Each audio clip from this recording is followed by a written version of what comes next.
Syederulun anggota Komisi 3 DPR RI Arteria Dahlan mengaku tidak takut dipecat dari DPR RI. Ia seolah tak terima atas ucapan Mahfud MD yang menyebut dirinya menghalangi penyidikan sebuah kasus.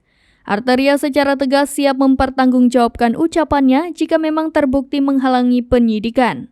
Kata Arteria, kalaupun menghalangi penyidikan, sebaiknya Mahfud MD membedakan tindakan apa yang masuk kategorinya. Arteria mengaku semangat bila mendapat ancaman. Ia tak menyangka dengan sikap Mahfud MD saat hadir di rapat.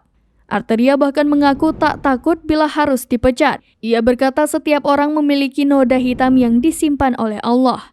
Mahfud MD memang punya berbagai fasilitas untuk menjadikan Arteria Dahlan sebagai target operasi atau TO.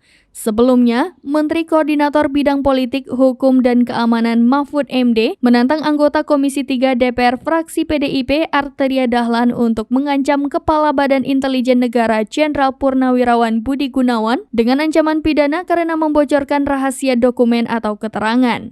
Sebab Arteria Dahlan sempat memperingatkan Mahfud mengenai ancaman pidana penjara paling lama 4 tahun terhadap pelanggar pasal 11 Undang-Undang Nomor 8 Tahun 2010 tentang pencegahan dan pemberantasan tindak pidana pencucian uang. Pasalnya, Mahfud dituding telah membocorkan dokumen mengenai transaksi janggal 349 triliun rupiah di lingkungan Kementerian Keuangan. Mahfud MD lantas menekankan bahwa informasi intelijen sangat diperlukan untuk bekerja. Oleh karenanya, Mahfud bingung kenapa dirinya tidak boleh mengumumkan dugaan adanya transaksi pencurigakan 349 triliun rupiah.